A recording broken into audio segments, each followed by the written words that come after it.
Bom, pessoal, estamos de volta. Hoje estamos com o senhor Paulo Leitão. A forma que nós encontramos de homenagear Conchal, trazendo um conchalense nato e que nasceu praticamente junto com o nosso município. Paulo Leitão é escritor, professor, doutor, pastor, missionário. Eu digo que é um baú aberto de conhecimento, do qual nós temos um prazer imenso de estar recebendo para poder levar um pouco desse conhecimento ao nosso povo. Fala um pouco da biografia, Naturalmente eu tive que fazer, para ser um missionário adventista, nós tínhamos que passar por uma formação que fosse bastante utilitária para servir não somente aqui no Brasil como pastor, missionário, mas como missionário no estrangeiro, sobretudo. A Igreja Adventista, que está em 215 países no mundo, graças a esse movimento missionário, ela tem uma estrutura de 4 pilares. Quando você ouve alguém dizer missionário, você pensa em um pastor de uma igreja que vai pregar o Evangelho. De fato, isso é uma coisa muito importante. Mas pensando no sistema cristocêntrico mesmo, com Cristo, ele foi o maior missionário na Terra. Sim. Ele não só falava da palavra de Deus, ele era a própria palavra de Deus. E ele falava, e as pessoas diziam, ninguém falou como esse homem. Ele tinha bons ensinamentos, maravilhosos para a felicidade do ser humano. E nós fomos honrados por Deus, como disse David Livingstone, que Deus tinha um único filho e fez dele um missionário. E nós ficamos felizes porque ele veio para esse planeta aqui, não é? E ele, o que ele fazia? Ele dava a comer aos necessitados, ele curava os enfermos. Todos esses milagres de Jesus estavam baseados no seu amor para com a população sofredora, necessitada. Naquele tempo havia muito a lepra, né? Uhum. E a lepra era uma doença terrível que afastava a pessoa das comunidades, não podiam aparecer em público. E quando ele aparecesse por equívoco, ele devia levantar as mãos, dizer imundo, imundo, imundo. Não podia viver com a família. E Jesus, uma vez, ele curou 10 leprosos. E temos lições bonitas com isso. Sabe quantos voltaram para agradecer Jesus? Um só. Uhum. Eu às vezes digo assim, eu quero ser esse leproso. Tem reconhecimento do que Deus tem feito pela nossa vida, não é? E ele fez pela minha, porque como conchalense aqui, vivendo aqui, eu poderia continuar vivendo aqui como muitos continuaram. Uhum. Mas o que colocou no meu coração esse desejo de fazer mais, de sair, de deixar meus pais. Sabe, a mãe italiana é muito apegada aos filhos. A minha mãe chorava desesperadamente, não é? Tanto é que eu escolhi uma poesia aqui sobre a mãe que não queria que o filho fosse missionário. E tinha que deixar esse filho sair. Bom, e de fato eu fui para com o objetivo de fazer teologia, de entrar nos ramos da filosofia também, de pós-graduações de teologia nessa área de filosófica. Estudei com 200 padres em Mogi das Cruzes. Nossa. Fazendo cursos, porque nesse tempo, mais ou menos em 1971, os padres estavam deixando as batinas, porque alguns não tinham vocação para ser padres, mas eles tinham formação para ser professores de filosofia. Perfeito. Então houve uma lei 1050 e o padre Cabral em Mogi das Cruzes, abriu a UMEC, a Organização Mogiana, a universidade, para formar aqueles padres para poder lecionarem também em suas escolas. E eu entrei nessa. E fui também um dos que estudou, que foi formado, podendo ser com faculdade de teologia e complementos, fazer também ensinos, ser professores com curso médio. O senhor lecionava qual? Não, na verdade eu só tive formação, eu só lecionei, eu fui missionário, não cheguei a ocupar escolas e tal. Perfeito. Né? Tinha formação para isso. O senhor já estudou para ter essa formação? Exato. Já buscando ser missionário? Exatamente. E, claro, quando eu fui pastor em Santa Catarina, a minha esposa era professora, diretora da escola, e eu então, alguns momentos vagos, eu lecionava também. E tinha habilidade, fui formado numa escola, naquele tempo a escola normal era apropriada para a alfabetização. Eu estudei, fiz esse curso de alfabetização para ser professor de alfabetização. Mas era só para ter mais complementos, porque eu ia, uma igreja tem também crianças, né? Sim. E nessa formação das crianças, de formação de fazer escolas. Eu estava dizendo que o missionário ele tem que se ocupar da educação, teria que se ocupar também da saúde, e parte do seu ministério é assistência social, e não só assistência, mas também desenvolvimento social. Sim. E depois a pregação. Foi isso que Jesus fazia, ele atraía as pessoas e depois pregava a mensagem, dava as orientações, os conselhos, e as pessoas o amavam, porque já antes havia feito caridades em seu favor. Né? Por que não ouvir esse homem maravilhoso? Então, essa era uma prática. E nós então, quando fomos chamados para irmos à África, nós fomos escolhidos, eram 3 pessoas, e dessas 3 eles me escolheram. E quando eu fui, eu encontrei, eu era a primeira família a chegar na África como brasileiro. Qual a idade que o senhor tinha? Nesse período, como eu passei 6 anos em Santa Catarina, me formei com 24 anos, eu tinha 29 para 30 anos. Já havia algum livro publicado? Não. Isso aqui é frutos do resultado do trabalho, né? Então, eu fui para a Guiné-Bissau. Depois de 3 anos, eu fui para Cabo Verde. Mas muitas histórias bonitas aconteceram, curiosas, porque quando eu cheguei na Guiné-Bissau, em 78, naturalmente, eles não queriam missionários lá, porque eles estavam muito tristes com os portugueses, que eles utilizavam da religião para amansar as pessoas, não é? E para depois explorar as pessoas. Essa foi, infelizmente, viu, a tática da política, utilizando a religião para poder abrandar as pessoas, iludir pessoas. Então, quando eu chego na Guiné-Bissau, eles estavam cansados daquilo, porque o próprio governo português pagava as missões, os líderes de missões, com salários. Sim. Então, eles sabiam de tudo isso, e eles não queriam saber. Eles falaram abertamente para mim. O líder do governo, um dia numa reunião junto com os ministros, eu estava ali por amizade com um vizinho que era parente do ministro principal, e eles disseram: olha, o senhor vem aqui, pastor, nós não queremos a sua igreja, nós não queremos a sua religião, não queremos a sua Bíblia, e não queremos nada com o seu Deus.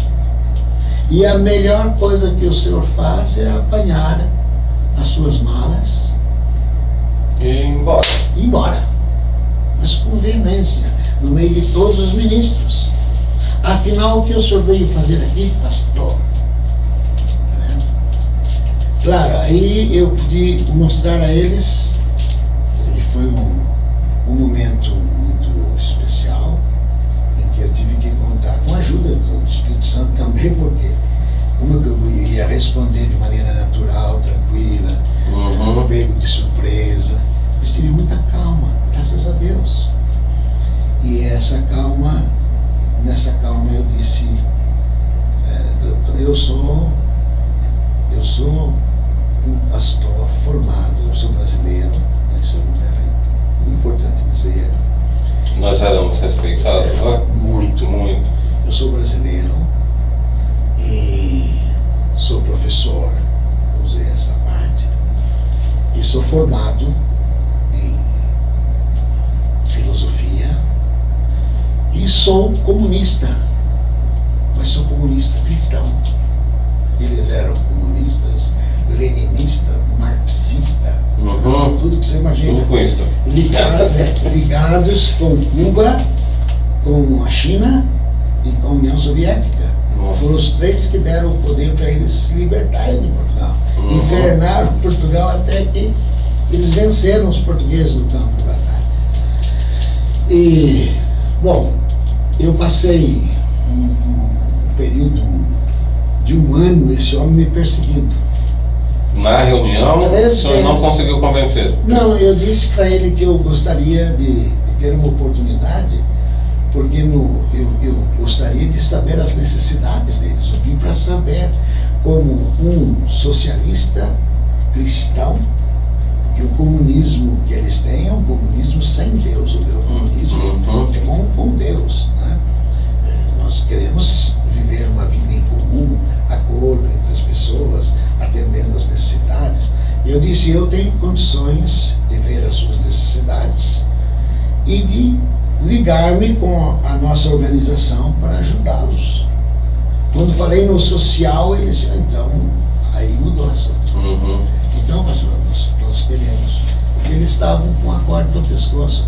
Eles tinham a independência, mas não tinha agora condições de tocar a coisa. Em 5 anos eles estavam falidos. Então eu cheguei numa boa ocasião.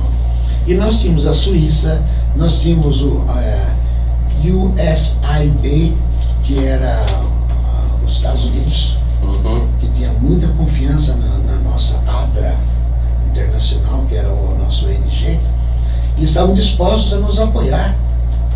E nós, através desses departamentos, dessas instituições, nós começamos a ajudar a Guiné. Hoje, vou dizer uma coisa, nós temos ali um governo que nos convidou para abrir uma universidade. Deu o terreno já. Falou, escolha o terreno, com fontes ali, com águas, com tudo. E nós estamos formando o pastor Gaspar, que eu apanhei lá no meio do mato, Gaspar Gomes, já tem a bolsa de estudos, está se formando doutor esse ano. Ele vem no mês de maio, junho, ele se forma doutor para ser, naturalmente, o líder dessa universidade naquele pequeno país. Nós temos a aceitação hoje é completamente diferente do que há 20 anos. Completamente diferente. Tanto é que esse ministro, que disse a melhor coisa, 3 vezes me expulsou do país. O senhor vai embora. Vivo ainda? Está vivo? Ele estava. Está. Eu vou terminar com ele dizendo assim, se o senhor ler esse livro, Um Salto no Escuro, esse livro aqui mostra como foi que ele foi num golpe de Estado em 80, eu cheguei em 78, em 80 houve um golpe de Estado e ele foi o alvo e foi mandado embora. Ele era um homem sofredor, porque quando ele estava, ele era cabo-verdiano, mas estava na Guiné. Por que estava na Guiné? Porque não tinha mata em Cabo Verde, eles tinham que se esconder nas matas. Então Cabo Verde e Guiné-Bissau tornou-se um único partido político. E vieram lutar contra os portugueses. Se lutassem em Cabo Verde, não tem uma árvore. Eles iam, os aviões iam derrotá-los. Mas eles fugiram para Guiné-Conakry, nas matas da Guiné-Conakry. tem um livro chamado Os Três Tiros da PIDE, onde Amílcar Cabral, se você pesquisar sobre ele, foi o grande herói da Guiné-Bissau e Cabo Verde. E a PIDE o matou ali no meio da mata. E aí foi o irmão dele que foi dirigir a Guiné-Bissau.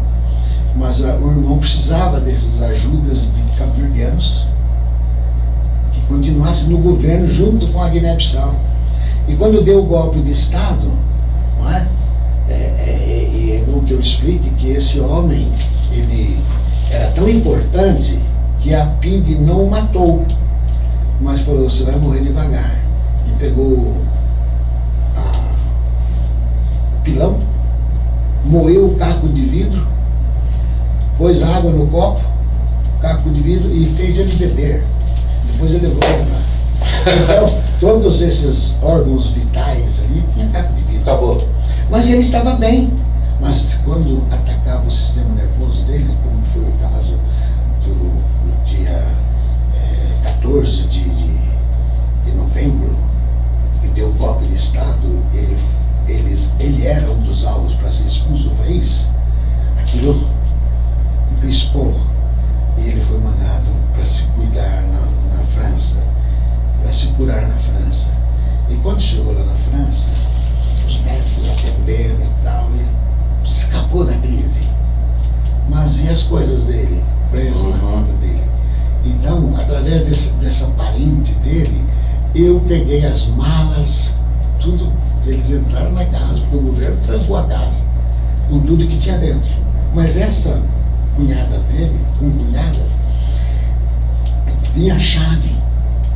E ela foi lá e raptou as coisas mais importantes desse ministro e da esposa, que era a parte, ela era a responsável pela educação. Tinha muitos presentes, muita coisa. E botou em 4 malas. E eu ia para Portugal, numa viagem que ia fazer, e quando eu cheguei em Portugal, sabe o que aconteceu? O cara estava lá para me pegar, para receber, eles comunicaram. Ele me abraçou muito, disse, eu não imaginava que você ia fazer isso para mim. E depois, então, na minha mudança, que foi para Cabo Verde, eu fui transferido para Cabo Verde, eu levei o resto das coisas dele. E um dia ele aparece na minha casa. E ele chega, pastor, chama as suas crianças, quero dar um abraço nos seus filhinhos. Eu fui lá, briguei com as crianças, vieram, e disse, pastor, mas eu quero uma outra coisa. Eu quero uma Bíblia. Como mudou a vida dele. Pelo exemplo de eu correr riscos na minha mudança, e pôr a mudança dele ali dentro das minhas coisas e trazê-los para Cabo Verde. Ele estava sendo convidado para ser o embaixador de Cabo Verde na União Soviética. Sim. E quando recebeu as coisas, ficou muito feliz por aquelas coisas estimativas que tinha ali, né? E ele disse, eu quero uma Bíblia porque o país onde eu vou, o senhor sabe, eu não vou poder ler a Bíblia. Essa Bíblia que transformou a sua vida, pastor. Esse um homem tão especial para mim, eu quero ser igual. E eu acho que é a Bíblia que eu devo ler. E ele foi para a União Soviética. Quando chegou na União Soviética, deu uma segunda crise nele.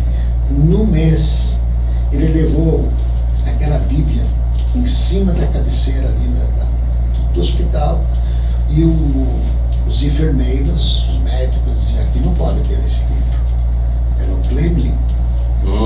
E a mulher dele me contou depois toda essa história, eu não saberia nunca, porque um mês depois ele faleceu.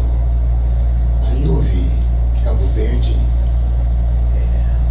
muitas praças, ruas, com o nome do camarada Fernando Fortes, era o nome dele. Né? Então, mudanças na vida dessas pessoas pelo exemplo, pela paciência. E hoje, por exemplo, nós temos uma escola com 1000 alunos, pré-universitária, mas filhos de todos esses ministros. Sim. eles estão se preparando em alto nível. Alguns estão vindo para o UNASP aqui. Entende? Engenheiro. E as professores formados naquela escola foram formados aqui no UNASP, com bolsas e tudo, né? Bom, isso é um exemplo da Guiné-Bissau, o primeiro não. Depois em Cabo Verde... Foi dessa experiência que surgiu o primeiro livro. Então, mais ligado com Cabo Verde também. São os 10 anos, primeiros 10 anos. Fiquei 3 na Guiné, 7 em Cabo Verde. Então, ali em Cabo Verde, eu, como ele era concunhado do presidente da República, esse ministro, o senhor imagina, eu era filho do palácio. Então eu nunca tive uma recepção tão especial, né, em toda a África, em Cabo Verde. Cabo Verde, quando aparecia uma pessoa vindo de qualquer parte do exterior para visitar o governo, a secretária ligava para mim. Eu tinha que ir no aeroporto junto com o governo para esperar a pessoa. Eu fui muito honrado. A igreja foi muito abençoada, imagina. A igreja não tinha liberdade de os alunos de fazerem provas no outro dia, quando caía no sábado. Tudo isso nós conseguimos por causa dessa amizade, desse bom começo que nós tivemos por ter ajudado esse parente dele, né? E depois o convívio, muitas reuniões com a juventude do país, isso fazendo palestras para o pessoal do governo. Então houve uma amizade muito franca, muito leal, muito amiga. Eu passei brilhantes anos ali, 7 anos. Né? Era um ministro querendo o meu cachorro e tal, de lá eu fui para a França. Eu fui para a França porque a minha organização, até aqui eu estava em países de expressão portuguesa, mas eles queriam que eu dirigisse países de expressão francesa. Só sem querer cortar, diante de tanto conhecimento, obviamente, tá? É óbvio que fica mais fácil da gente conseguir sintetizar quando nós vivemos a história, ao contrário de quando você escreve um livro, você cria uma história, né? Quanto tempo, em média, o senhor demorou para poder escrever? Escrever esse livro não foi muito rápido, porque eu não escrevi enquanto não voltei para o Brasil. Esse aqui o senhor escreveu enquanto estava lá? Não, nenhum deles eu escrevi lá. Eu escrevi aqui. Escrevi pelos materiais que eu tinha, por tudo, porque a universidade, quando eu chego aqui, a UNASP, ela queria que eu fizesse um material para missiologia, onde prepara as pessoas para serem missionárias. Perfeito. Né?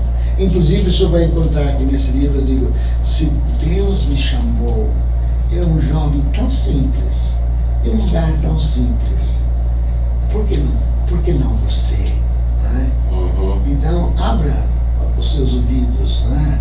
Ouça a voz de Deus, quem sabe Ele está te chamando para você fazer também o que eu fiz e sou tão feliz.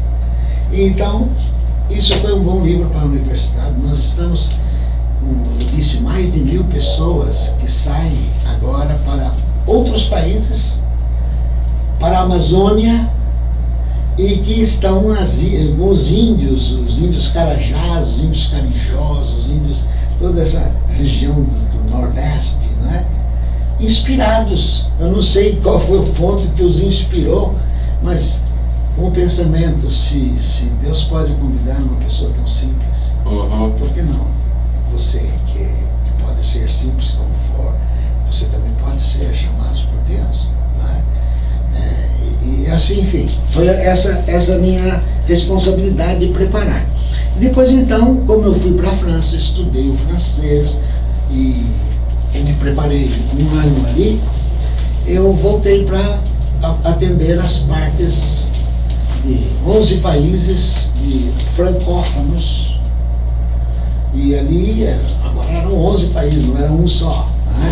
E eu tinha que dar conta de tudo aquilo, desde a Mauritânia, que é um país islâmico, é uma república islâmica, onde não se pode nem mostrar a Bíblia. Né? ser usado estratégias, como amar aquele povo que não quer você por ser cristão. Sim. Então, com o serviço médico, com clínicas médicas, eles também não apreciam as pessoas que fumam, então como deixar de fumar, esses métodos que nós temos, e clínicas de saúde, e com isso nós entramos naquele país. E depois de alguns anos ali de amizade, porque você não ganha para Cristo inimigos, você ganha amigos. Com certeza. Então, primeiro você terá que fazer amizades.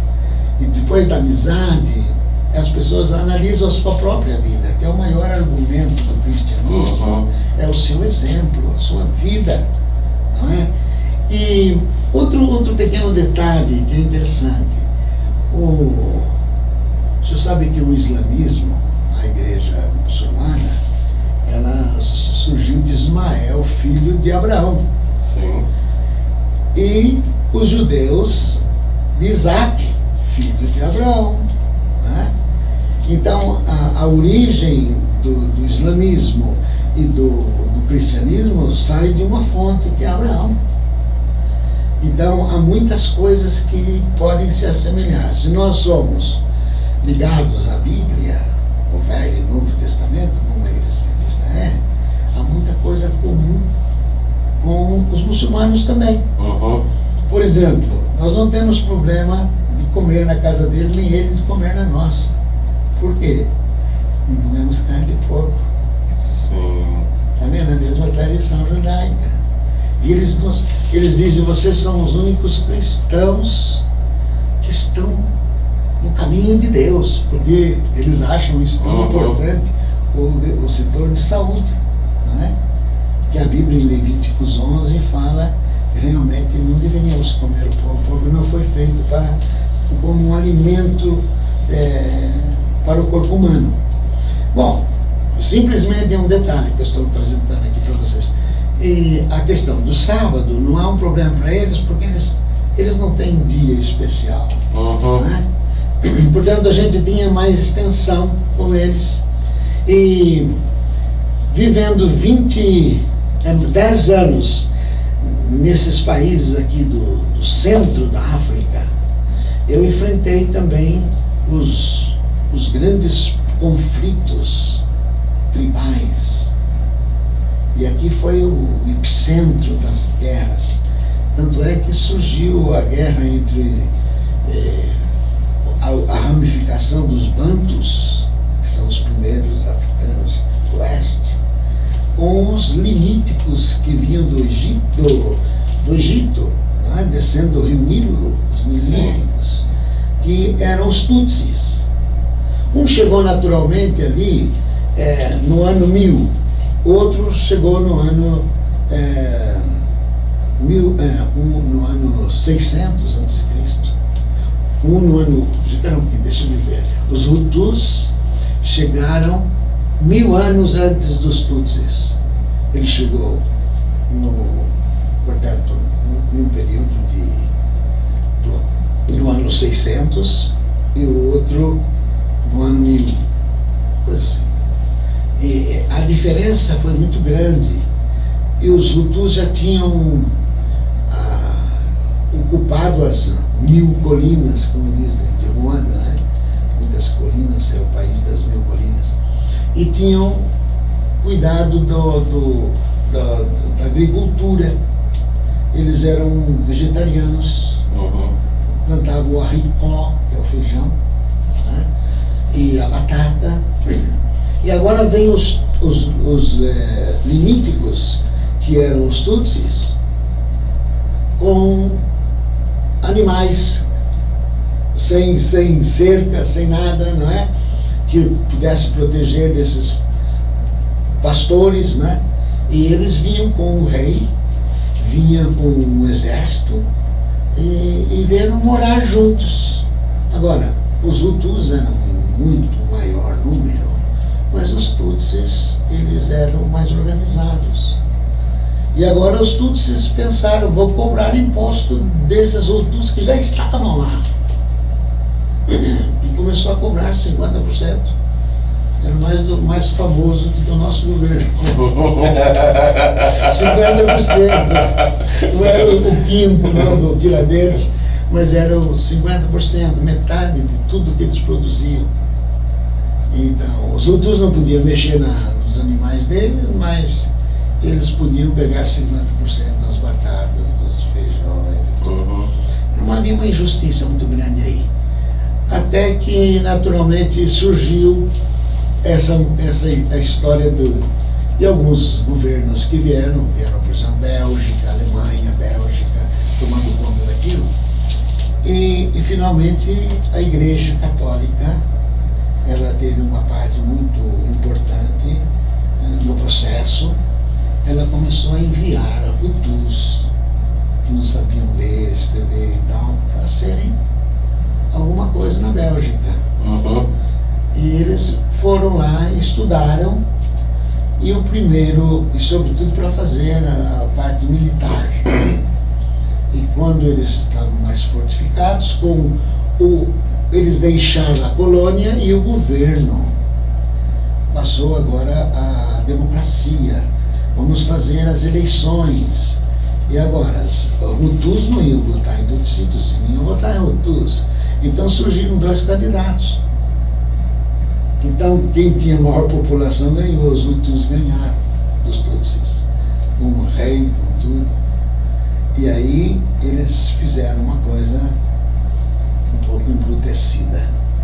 Eles perseguiram o povo, quase mataram o rei deles, e o povo teve que sair do país. Mas havia, com a passagem do tempo, os Hutus e os Tutsis casavam entre eles. E sabe como é que eles faziam a diferença entre o Hutu e o Tutsi?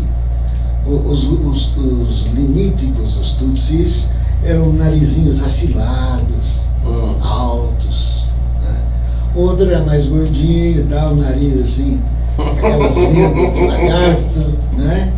Então eles, na guerra mesmo, eles utilizavam esse sistema. Se dois dedinhos entram no nariz, numa narina, é Hutu. E agora, se um dedo só entra, então é Tutsi. Acontece. E os filhos deles? Um saía nariz afilado, outro saía nariz chato. Misturou tudo? Misturou. E agora, então, surgiu um grande problema. O governo mandou escrever o que era Hutu e o que era Tutsi. Foi uma parte mesmo muito desagradável, porque aí ele estava identificando mal intencionado. Então surgiu a guerra. E a identidade não foi uma guerra religiosa, foi uma guerra agora com o espírito da identidade. Você é Hutu, você está livre, é junto com Abirimana, o presidente do governo. Se você é Tutsi, machete, tiros, né? E foi essa guerra, né? Terrível. Mas os Tutsi, sabendo disso, eles estavam se preparando 30 anos em Uganda. Uganda lembra o Amindadá, não é? Certo. O Savimbi, que era o presidente ali. Depois dos holandeses, dos Tutsis, ajudarem o Savimbi a expulsar o grande ditador, Amindadá.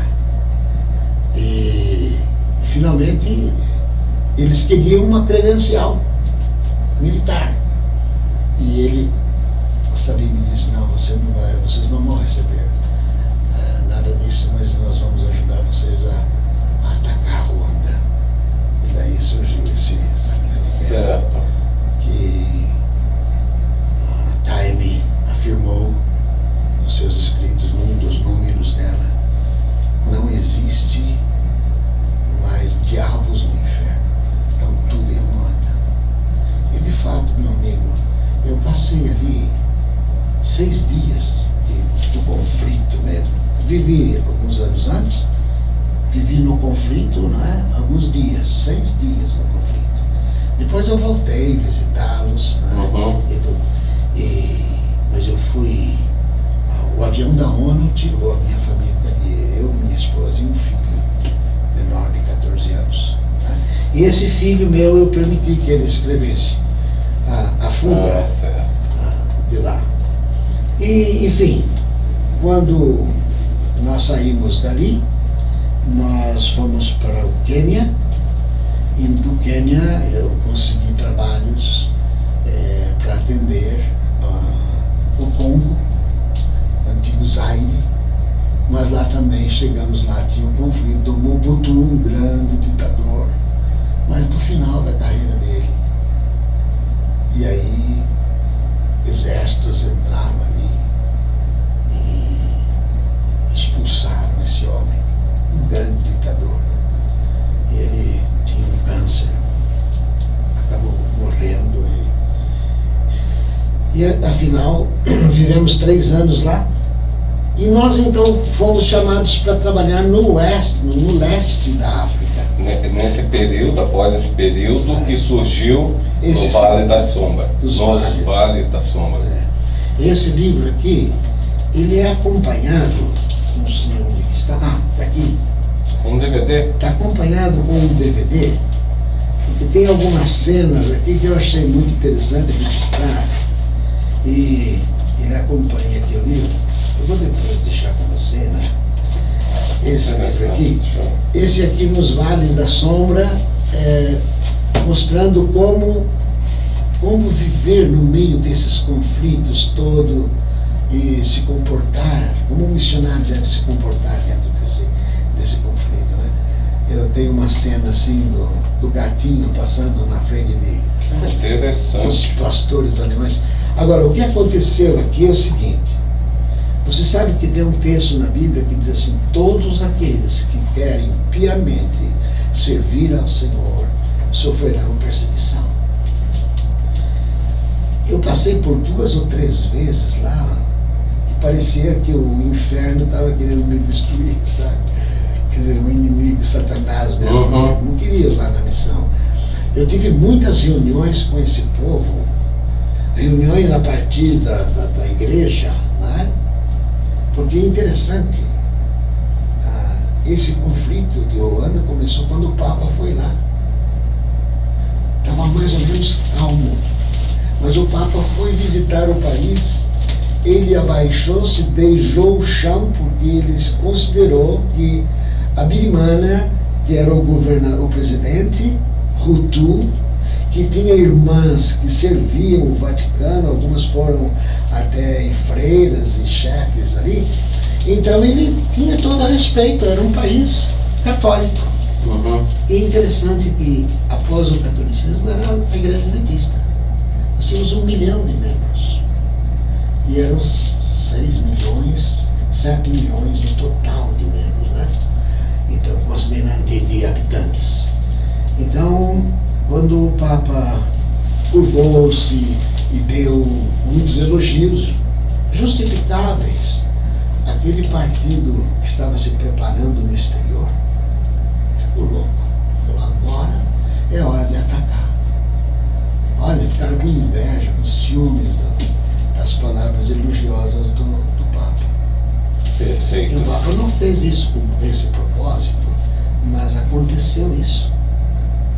E os sentimentos lá, de ciúmes, e dizendo aquele infeliz que nos expulsou, que nos massacrou, que tem casas como as nossas, que tem os hábitos como os nossos, que tem as vestimentas como as nossas, né? Os nossos.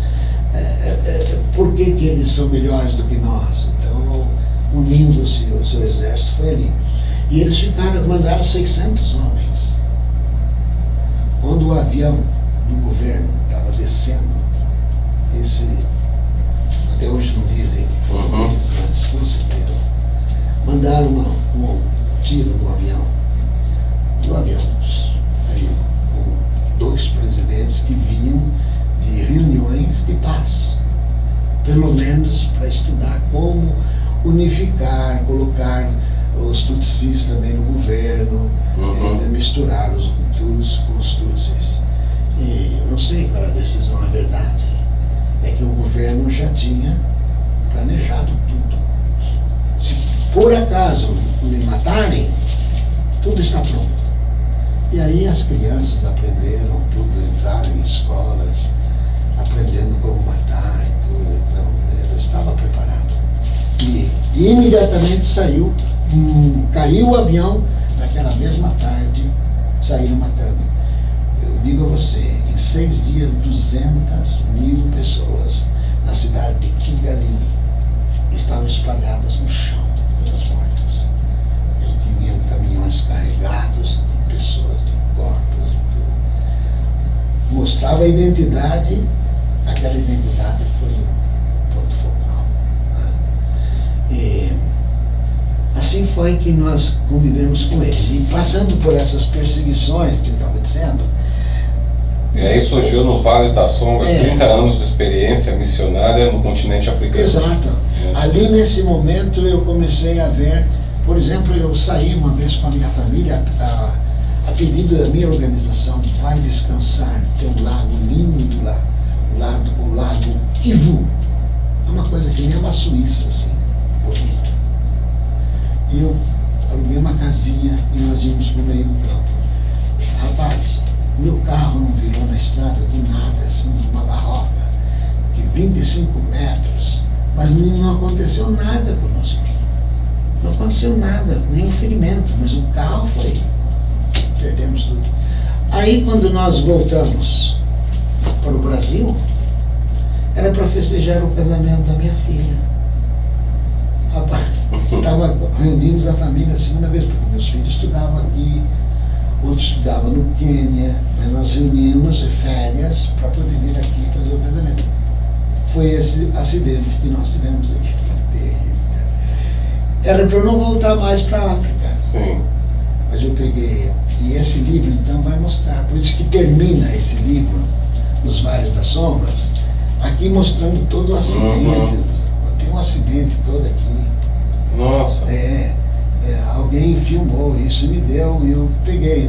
A qualidade não é muito boa, mas eu escondia, por exemplo, com essas guerras todas, eu escondia as coisas no fundo da terra. E minha esposa estava no outro lado do lago, do rio Zaire, né? É um rio que às vezes tem 10 quilômetros de extensão. De um lado era o Congo Brazzaville, que é francês, o Congo francês, e desse lado o Zaire, que passou a ser a República do Congo. Né? E eu estava na República do Congo, mas a minha esposa estava do outro lado. E eu estava construindo um barco hospital, uma coisa linda. Já tinha aplicado $250.000 naquele barco. O barco estava quase pronto. Eu vim para visitar, não podia ficar do outro lado da margem. De vez em quando eu vinha, de canoa atravessava e vinha e voltava para lá. Mas, numa dessas noites, eu soube que o Kabila, que era o novo que vinha atacando Mobutu, vinha avançando, o seu exército, eu já tinha perdido tudo em Ruanda, roubaram tudo meu. Atacaram a minha casa quando eu saí da casa. E perdi tudo. Então, eu falei, não quero perder mais. Eu tinha já tão poucas coisas, né? Sim. Nesses 3 anos que eu recuperei, as minhas pequeninas coisas lá, e eu escondi. Então você vai ver eles cavando um buraco aí e tal. Mas, ao chegar no Brasil, portanto, ao final do livro, você vai encontrar essa morte da minha família e tudo, e eu voltando para a África. A volta da África você vai encontrar no meu 3º livro. Nós vamos falar dele daqui a pouquinho. Vamos a um breve intervalo, aí nós faremos o 3º bloco, 3º e último bloco, apresentamos os demais livros, e está aqui um show de conhecimento, de história, de cultura, né? Daqui a pouquinho a gente volta.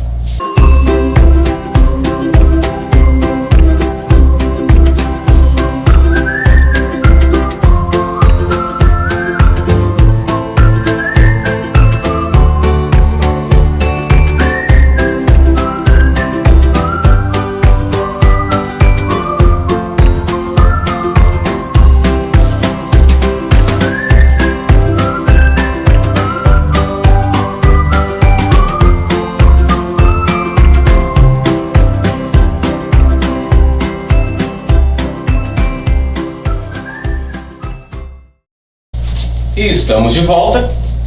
E agora vamos falar dos demais livros, né? A Missão na Trilha dos Piratas. A Missão na Trilha dos Piratas.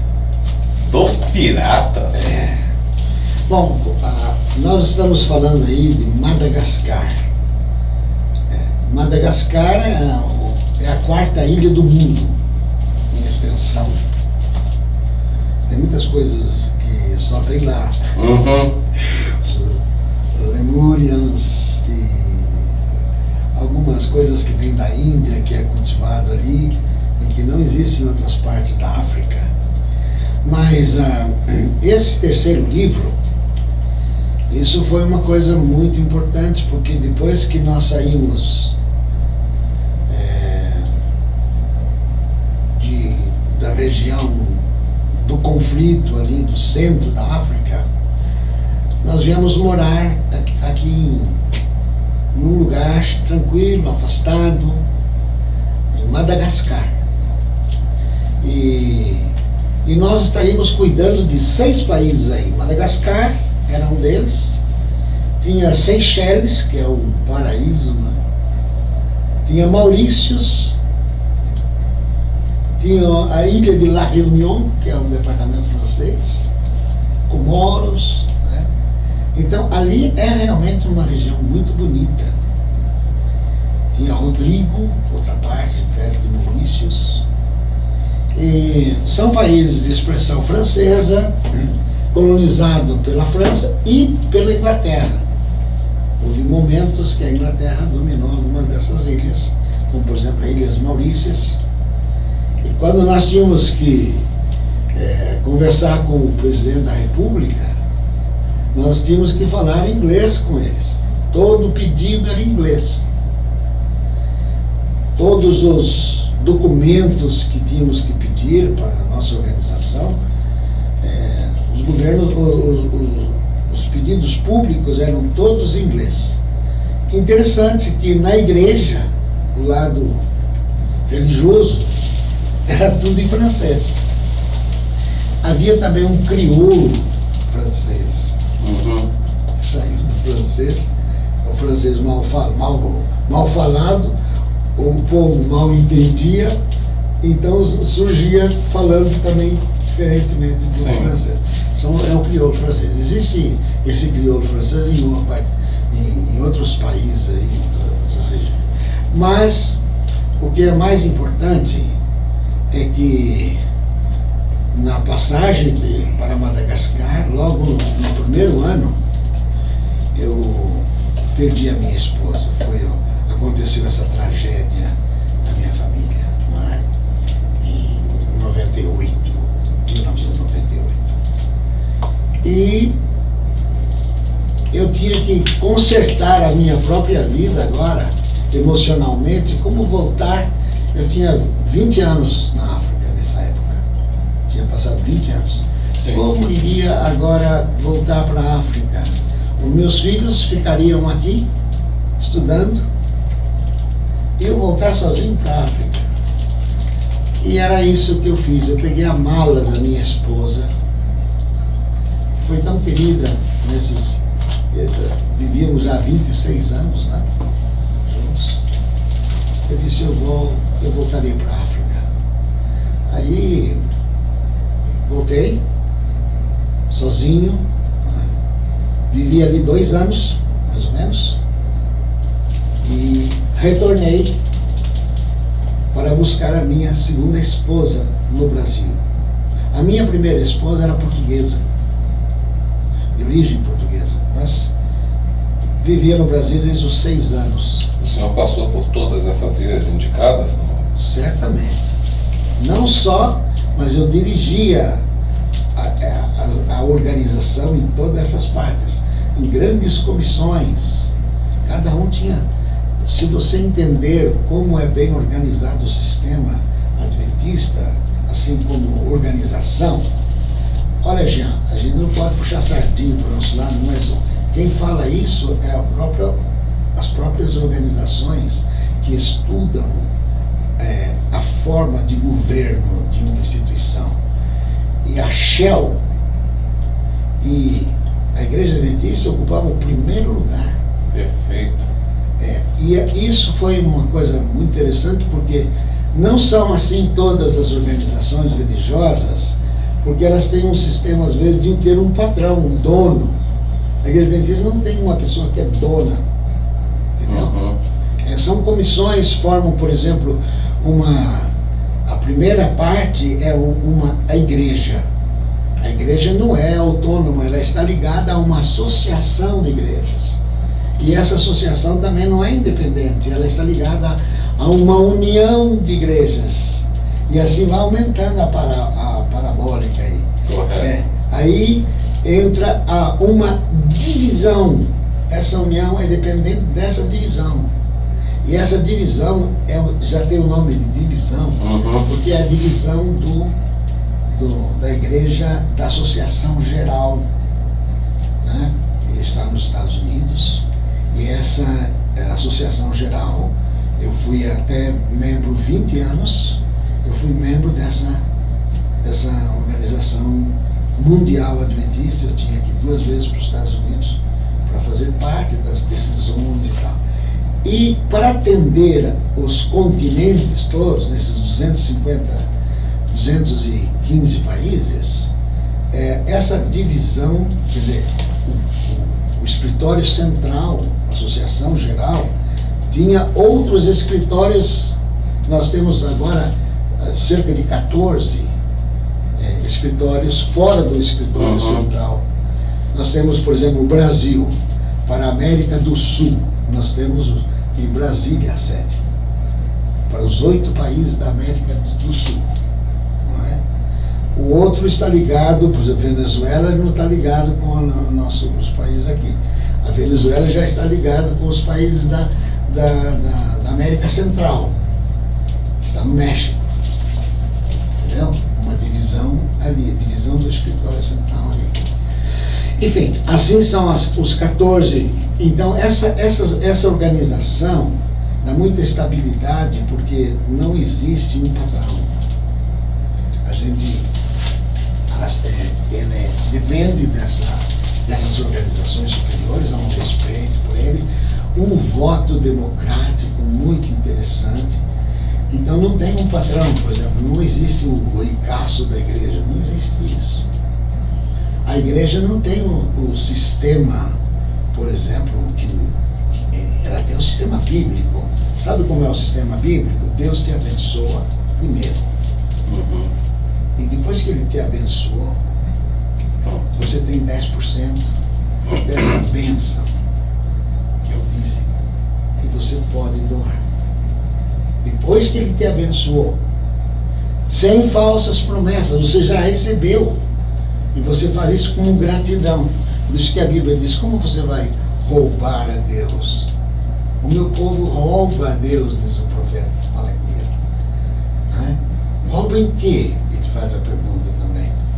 Rouba nos dízimos, nas ofertas. Porque Deus deu para eles 90% e Ele não devolveu a Deus.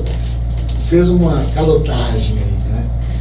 E existe um sistema que não é bíblico, que tem enganado muitas pessoas, que é a teologia, né, que ensina a teologia da prosperidade, né, que leva até as pessoas a se desacorçoarem, porque é uma enganação. Você deve dar a Deus, porque se você não der a Deus, você não tem a troca.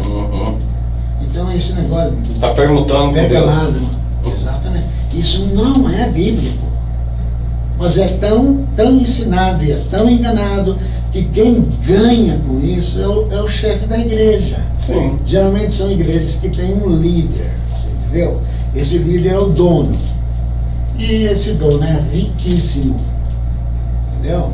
E ele põe e tira quem ele quer.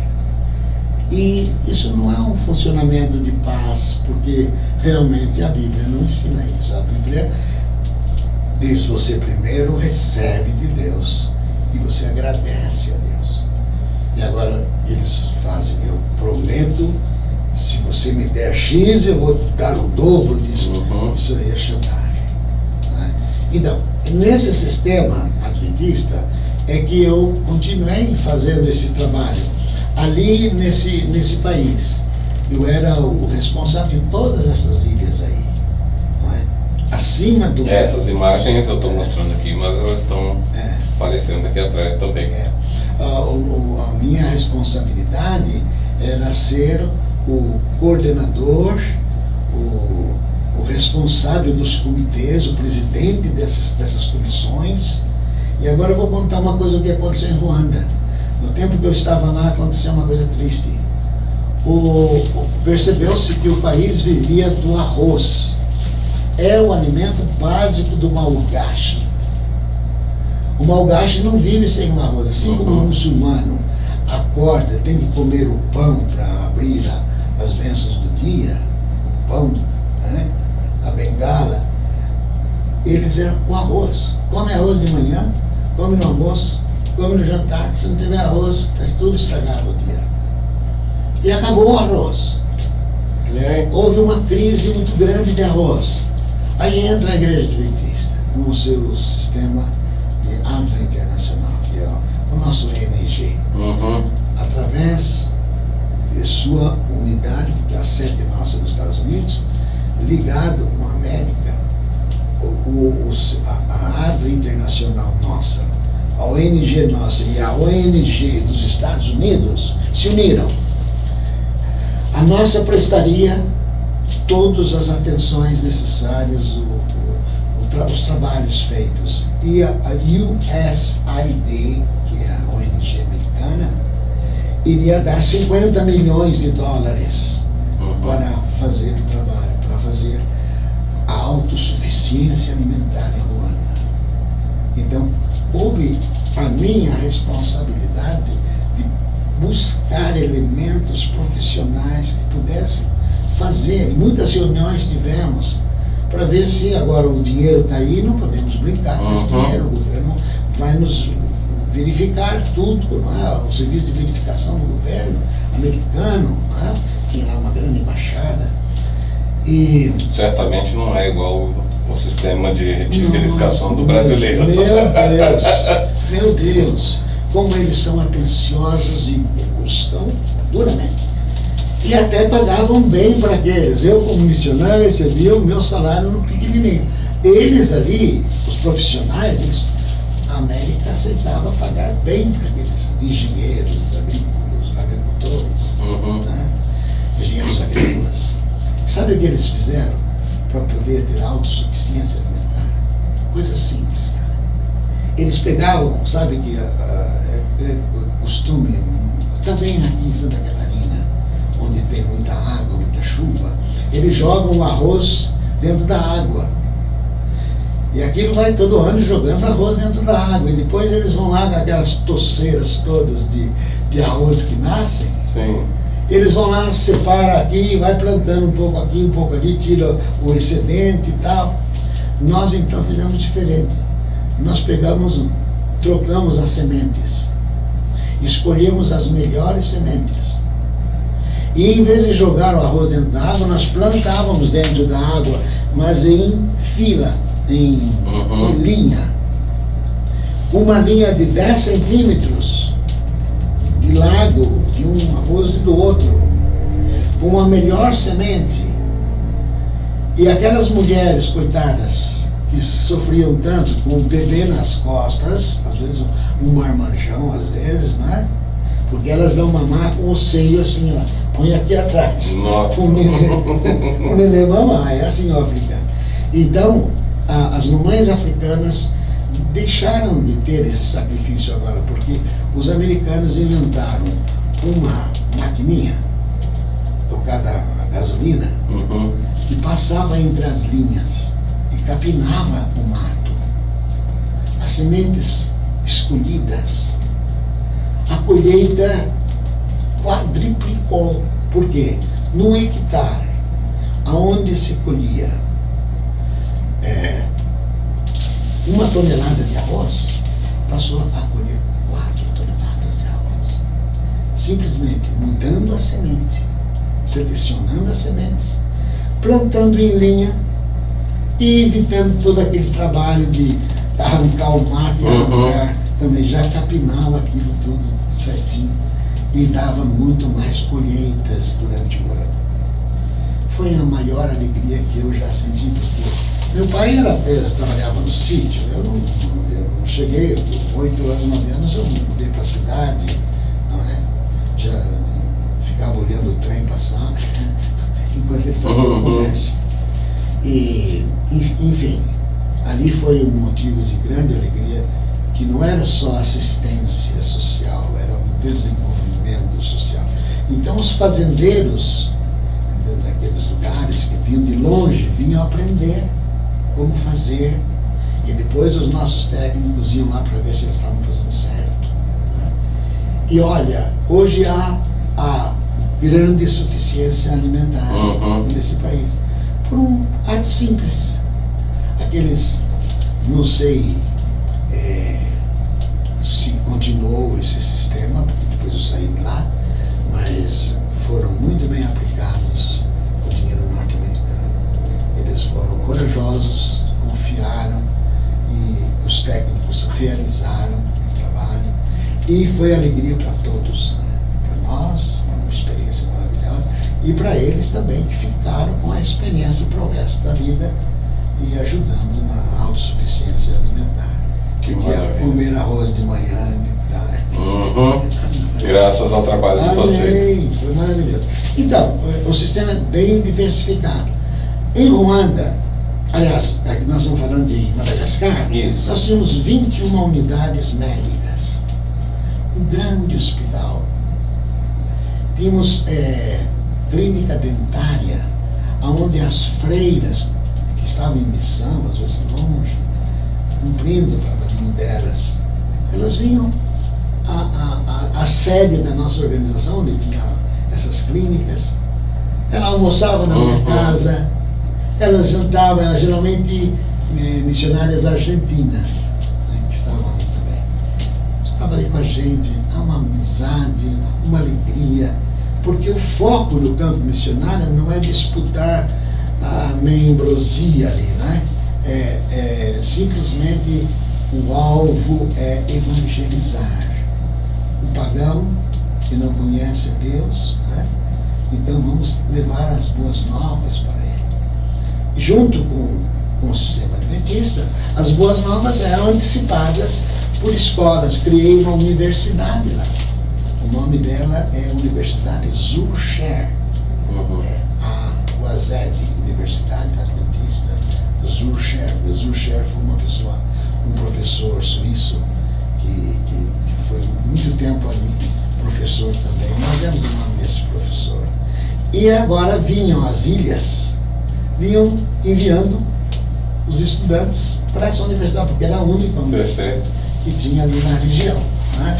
E assim, foi uma alegria para mim, foi uma bênção eu poder ter dedicado o melhor da minha vida, porque de 30 a 61 anos eu estive na África, né?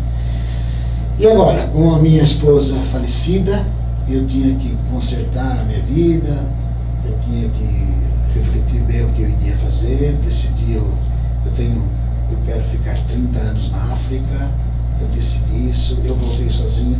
Foram os 2 anos que eu mais trabalhei na minha vida, porque eu não tinha tempo para ficar pensando, era muito triste estar sozinho. Aí, pastores amigos meus avisavam pessoas que tinham qualidades, que podiam continuar o trabalho comigo. E numa dessas, eu disse, não, parece-me que pela formação dessa pessoa, musicista, professora, trabalha com crianças pobres, justamente trabalha na ADRA aqui no Brasil, conhece o que é a necessidade. Eu falei, essa pessoa poderá servir o meu trabalho. E de fato veio, foi uma bênção para mim. Está escrito no livro, ela mesma escreveu o capítulo dela. Depois nasceu um filho muito querido, né? Está com 17 anos hoje. O garoto é diferente porque a mãe é filha de um militar negro. Uhum. E esse militar tinha 1,94 m, né? Então meu filho está com 17 anos agora, fez 17 e já está com 1,86 m. Eu digo, filho, senta aí para o papai conversar com você. Vamos conversar aqui. Senta aí que a gente vai conversar. Né? E então, depois desses anos todos aqui, 10 anos nessa região, eu quis fazer um pedido diferente. Eu tinha visitado 2 países portugueses e eu já não sabia mais falar o português, porque eu estava só na área. Eu ia perguntar. Eu dizia, agora eu quero terminar os meus anos, antes de voltar ao Brasil, em Moçambique, que está na mesma região, certo, no mesmo Oceano Índico. Né? Uhum. E por que tem assim missão na trilha dos piratas? Porque os piratas realmente passavam por aquelas ilhas, se escondiam naquelas ilhas, esperando os navios que vinham da Índia, das ilhas, uhum, né? Para o Oceano Índico. E lá, muitas vezes, eles faziam o ataque. E muito ouro foi afundado com navios ali e tal. Até há museus em Madagascar que tem potes grandes com moedas em ouro e tal. E eu mostrei ali o cemitério dos piratas também, né, para vocês. O cemitério dos piratas me chocou muito. Eu entrei numa das ilhas ali, próxima de Madagascar, e encontrei um cemitério. Fui lá ver, era um cemitério de piratas. Eles roubaram tanto, viveram uma vida para saquearem os outros, surpreenderem os outros. E aí ficaram doentes, morreram ali, nem voltaram para casa. Disse, que vida mais triste. Ou seja, não aproveitaram, roubaram, não aproveitaram nada. O ouro ficou aqui. E não há muita gente fazendo isso. Eu tenho, eu conheço muitas que estão ajuntando seus tesouros, nem vivem bem. Podiam conhecer um pouco mais do nosso planeta, né? Sair um pouco com a família, mas ficam aqui fazendo, ajuntando os tesouros, né? Não, às vezes abandonam a Deus. Eles, de medo de serem gratos a Deus, porque Deus às vezes, o que rouba o meu povo? Rouba nas ofertas, nos dízimos. Por que você não é grato a Deus? Ah, não, eu tenho que dar, devolver a Deus. Não quero religião. Escapa daqui e acaba sendo uma pessoa comum, que só olha para ele, ajuntando tesouros para ele mesmo. Não tem essa vida feliz de repartir com os necessitados, com os pobres, de desenvolver esse povo, né?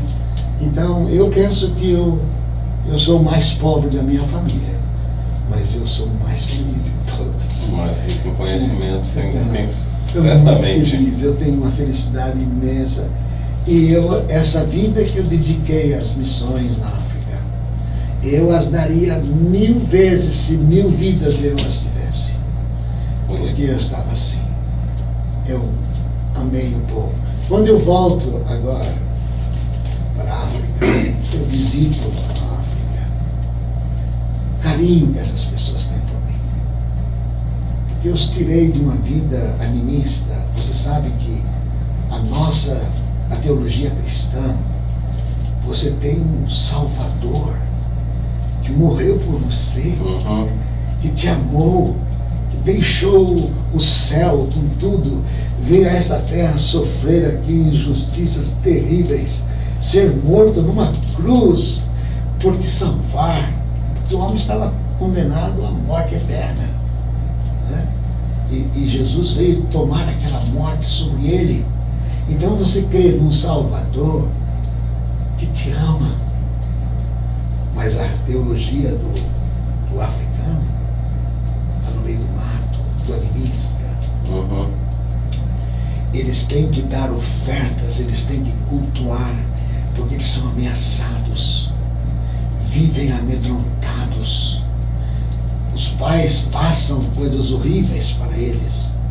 E é possível que nessa vida espiritual de medo, de terror, muita coisa eles acabam aceitando e até vendo, até sentindo uma vida infeliz. Uhum. Então, quando o cristianismo, com esse Deus de amor, chega à vida deles, eles levam um susto. Eles, como é diferente do nosso Deus. O nosso Deus irá aqui, ele promete matar se eu não fizer esse sacrifício, se eu não carregar certas coisas aqui no meu peito. Eles levam os gris-gris, né? Tem que fazer ali os sacrifícios deles e colocam dentro daqueles chifres, fecham, e os pais passam naquilo para os filhos e não pode sair sem aquilo porque poderão ser perseguidos, ser mortos. Vivem uma teologia de temor. Eles não são felizes. Então, o cristianismo é uma bênção para eles. E quando foi o surgimento do quarto livro? Então, qual parte? Eu vou explicar para você. Os amigos meus no Brasil disseram, Paulo, mesmo uma editora muito famosa aí, evangélica, falou assim, você tem esses 3 livros, eu quero fazer uma versão especial para você. Eu vou fazer os 3 livros desse 4º livro. Você tira aquilo que você acha que deve tirar, mas guarda o princípio do livro dos 3. Então essa é uma versão atualizada, revisada, mas que se você observar aqui dentro, você vai encontrar, olha, terceira parte, Missão na Trilha dos Piratas. Vai encontrar uma segunda parte aqui também, que é Nos Vales das Sombras. Uhum. E vai encontrar a primeira parte dela aqui, tá? Se você olhar aqui, olha, terceira parte, segunda parte, que você encontra. Já é um livro maior, né? É um livro maior, com 512 páginas. Primeira parte, Um Salto no Escuro. 512 páginas? 512 páginas. Então pronto, você vai ficar com todos esses livros. Nossa, muito, muito, muito grato. Tudo que tem aqui, tem lá. Na verdade... O senhor tirou a essência ou tirou... Não, na verdade tem o principal. Uhum. Por exemplo, algumas coisas técnicas eu tirei. Sim. Deixa eu mostrar aqui, por exemplo, no livro, nos passos ali, que chamam o terceiro, Os Piratas. É esse aqui, né? Isso. Então, isso aqui é uma parte técnica. Perfeito. Por exemplo, tá vendo aqui? É uma lição prática que eu dava aulas de missiologia. Então, é um curso de formação para instrutores bíblicos voluntários. Eu tirei essa parte, entendeu? Uhum. Porque isso aqui é uma coisa mais técnica, que só interessa para quem for para o campo missionário. Entendi. Não é para o leitor comum. Uhum. Né? Então, é assim. O resto, eu acho que a maior parte está tudo aí. Né? Perfeito. Eu fico muito agradecido. E vou ler, pode ter certeza. Então, eu queria dizer ainda que eu continuo, assim, amando a África também. Porque esse livro aqui eu acabo de preparar, é de um autor amigo meu, Pércio Sarli, é um grande escritor também. E eu tenho feito o seguinte, eu tenho levado a África, fiz 3.000 cópias disso aqui, que nós vamos embarcar agora para ir para a África, esse livro aqui. E agora você, ó, vai ficar com esse livro aqui, que esse aqui é curioso. Isso aqui é o crioulo da Guiné-Bissau. Como, por exemplo, atingir aquela classe mais antiga que só leu o crioulo. Uhum. Entendeu? Então ele escreveu o crioulo português. Isso aí naturalmente não é da nossa.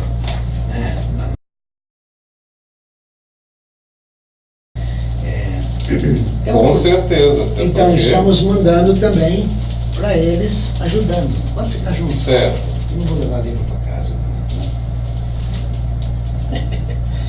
Temos livro. Muito bacana. Não, isso é uma simples demonstração de atendimento à nossa universidade. Eles têm esses livros na biblioteca deles, né? Como eu fiz na Câmara, eu quero que em todo lugar seja plantado bibliotecas, para que o povo possa ler. Né? É importante se perdeu tanto esse costume, não? Você quer ver aqui, por exemplo, acho que é o segundo livro. No segundo livro, a gente usa a inspiração, a bondade que Deus nos dá também, né? Em todas as... Coloquei também poemas.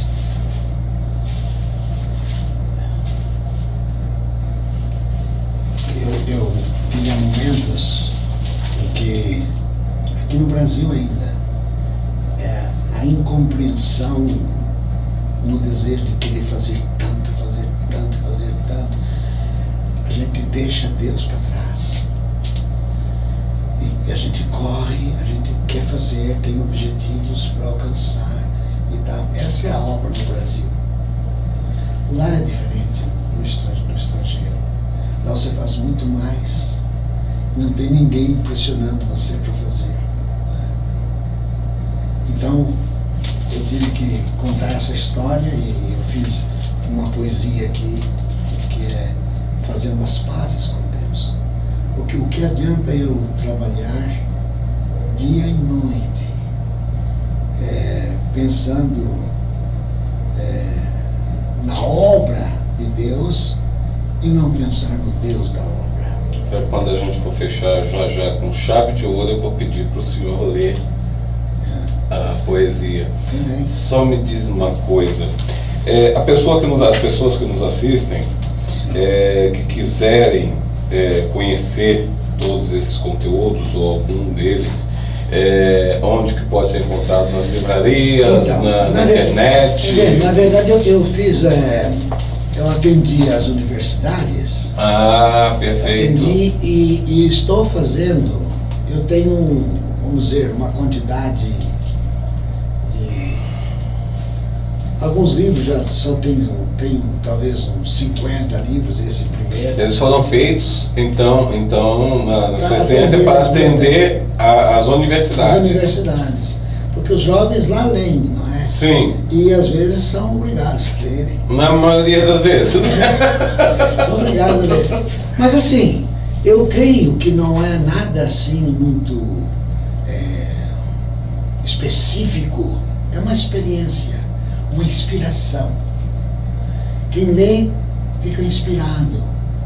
E eles, então, dizem, por que não eu? Mas uma experiência vivenciada por pouquíssimas pessoas também. Real, muito sincera. No nosso ciclo, na nossa sociedade, no nosso conchal, não conheço outra pessoa que tenha eu também vivenciado isso. Eu gostaria de ter mais para a gente bater papo. Exato. Eu estou conversando com um jornalista que me faz pergunta, muito simpático, por sinal. Obrigado. Gostei muito dessa entrevista, porque você valoriza também a minha pessoa, que é o seguinte, a experiência que nós vivemos não foi uma experiência tão difícil, porque eu não fui advogar a verdade, defender a verdade. Não podemos fazer isso. Deus exige apenas, Ele pede que nós testemunhemos da verdade, daquilo que nós vimos em nossa experiência, daquilo que nós sentimos. Né? Isso que nós devemos compartilhar com as pessoas. Né? É muito mais fácil assim. Né? E, portanto, eu me alegro de poder dar tudo de mim para aquelas pessoas sem exigir nada deles. Não exigia nada deles, mas eu dava tudo que eu tinha, tudo que eu possuía, o meu tempo, meus talentos, a minha vida. E eu estou feliz porque estou vivo ainda, com conflitos, com guerras, com coisas imensas. Eu não posso contar todos os ataques que eu tive por grupos que me atacaram, não é por religião, mas nada, por pobrezas, por malandragens, não é? Sim. Às vezes por um pequeno, naquele tempo iniciava o celular, não é? Me dava uma gravata e quase me enforcavam, mas eu estava em missão de um lado para o outro eu os perdoei, não tem nada disso. Só que às vezes eu ficava 2 dias sem poder falar, porque os caras eram militares e fortes, né? E depois acabava a revolução no país, no caso de Moçambique, aqueles soldados ficavam sem emprego. Eles ficavam à carta, né? Então chegavam por trás assim, trancava aqui, suspendia o corpo, a gente não tinha mais referência no solo, e o outro vinha e pegava tudo que você tinha e ia embora. E lá estava o ônibus cheio de gente olhando pela janelinha, mas ninguém fazia nada, porque eram soldados treinados para a guerra, já não existia mais motivos para a revolução, eram independentes, mas na pobreza, na miséria, né?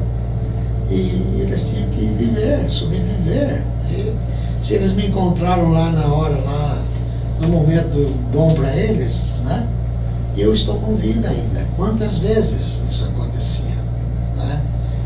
E ser atacado, e muitas vezes em aviões que eu pegava, viajava muito, em aviões com panes.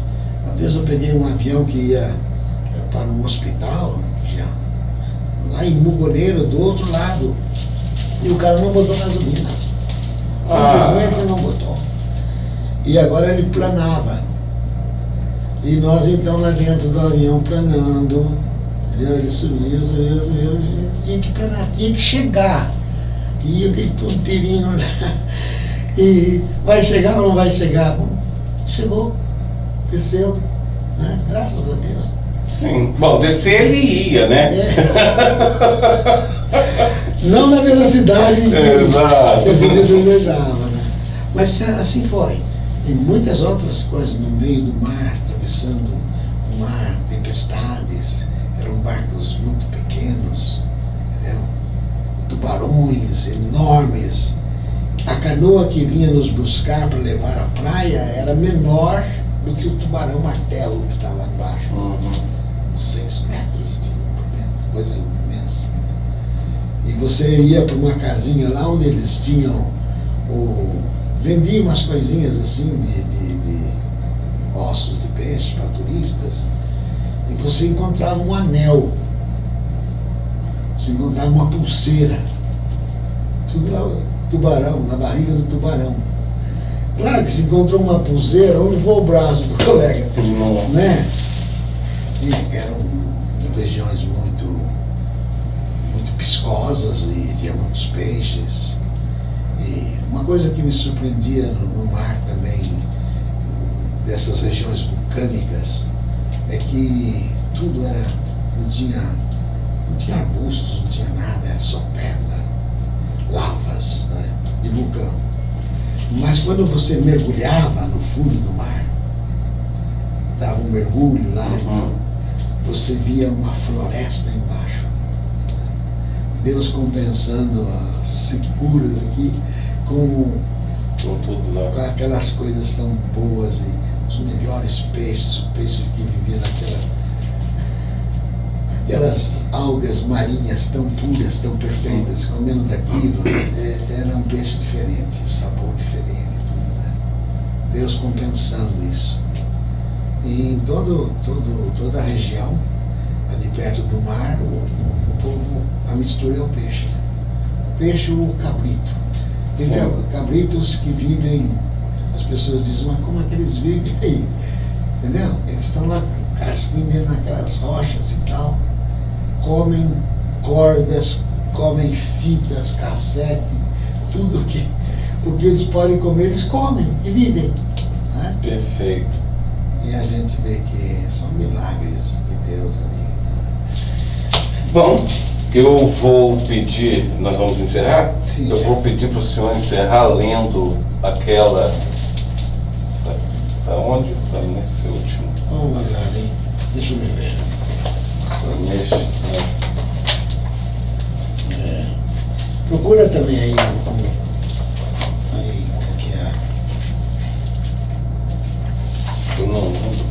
Conheço. Não. Eu acho que está no primeiro aqui. Então tem alguns poemas, mas aqui eu queria dizer que eu acho que é no primeiro aí, né? Veja isso, as pazes. Acho que está aqui, ó. Aqui tem uma delas, né? Eu queria, você sabe quando a gente trabalha com tantas coisas, fazendo, correndo para a obra de Deus e não tem tempo para o Deus da obra. Então você se esgota como qualquer outro trabalho. Sim. Então, eu queria fazer as pazes com Deus. Eu estava num lugar longe. Eu fazia tantas atividades que quem é pastor compreende quantas atividades são exigidas de um pastor distrital. O pastor distrital não é o pastor de uma igreja só. Várias igrejas, um raio de 150 quilômetros, ele tem que assistir, não é? Essas igrejas, comunidades. Então, eu estava muito cansado, a 100 quilômetros. Eu liguei para minha esposa e disse: eu não posso voltar, estou cansado. Ela tinha tido um bebezinho e eu tinha que atender, inclusive, a saúde dela, da criança, né? De uma menininha que já tinha nascido. 2 nasceram aqui no Brasil, foram pequenininhos comigo para a África. E um nasceu na África, na Guiné, em 80. E então eu me lembrava de uma coisa muito comum, que quando os 2 namorados brigavam e eles faziam as pazes, essa palavra as pazes, né? E eu, baseado nessa palavra, eu queria voltar às pazes com Deus. E eu dizia: vamos fazer as pazes, ó Senhor, vamos. Só Tu e eu sabemos como estamos, separados, divorciados, tão distantes. Ninguém diz o quanto amigos já o fomos. Eu sei onde estás. Tu não te escondes. Mas eu, onde estou, Tu sabes onde? Não leio mais tuas cartas e nem sei mais teus pensamentos. E já não falamos mais há quanto tempo. Como a criança que rejeita os braços do papai, que corre à frente com orgulho e com tantas coisas mais, mas que chora para voltar quando de seus pés trôpicos vacilante cai. Eu vivo a vida desse infante, num obstante tão distante, que não suporto mais. Quero fazer as pazes. Ó Senhor, vamos. Vê que a minha alma sonha e o meu ser anela. Do céu tuas bênçãos sem medida derrame pelas janelas. Como posso viver só, sem Ti, Senhor, sem elas? Quero voltar. Se rastejante como um verme, não me importa. Quero buscar, pedir, bater a Tua porta. Quero dar alento à vida de saudades quase morta. E quero sentir os Teus abraços que aguardavam pela minha volta. Muito bonito. Tá bom. Sensacional. São Paulo, eu agradeço de coração essa aula de cultura, de vivência, de conhecimento. Tenho certeza que essas imagens, esse vídeo, ele, ao longo de anos e anos e anos, ele vai ser visto por muitas pessoas. Tenho certeza absoluta, tá? Expressamente pela pessoa que o senhor é, tá? As portas estão sempre abertas. Muito obrigado. Tá? E nós vamos ficando por aqui. Olha, 3h30 se passaram, um bate-papo assim, ficaríamos mais e mais e mais, mas daqui a pouco vai acabar bater o cartão memória, vai acabar tudo. Jean, eu quero também agradecer a você, Jean. Eu Eu não te conhecia assim pessoalmente, mas algumas pessoas já me falaram, já é uma pessoa que tem merecimentos, um jornalista que representa bem a nossa cidade. Eu quero agradecer muito você. E da minha parte eu quero dizer que toda honra, toda glória, tudo que possam atribuir a mim, por favor, eu quero remeter a Deus. Que graças a Deus é que Ele me inspirou, é que Ele me ajudou, é Ele que me deu forças. Eu acho esse Deus maravilhoso, que deu essa oportunidade para mim. E que se Ele deu a mim, eu creio que muitas outras pessoas poderão também experimentar que Deus, Ele é magnânimo e Ele é maravilhoso. Ele confia na juventude do nosso país, da nossa terra, e Ele poderá dar essa oportunidade também a muitos outros, porque se eu pude fazer, eles também poderão. Amém. Bom, gente, infelizmente vamos chegando ao final dessa entrevista. Eu quero agradecer a todos vocês que acompanharam todos esses vídeos e deixar um grande abraço. Até a próxima.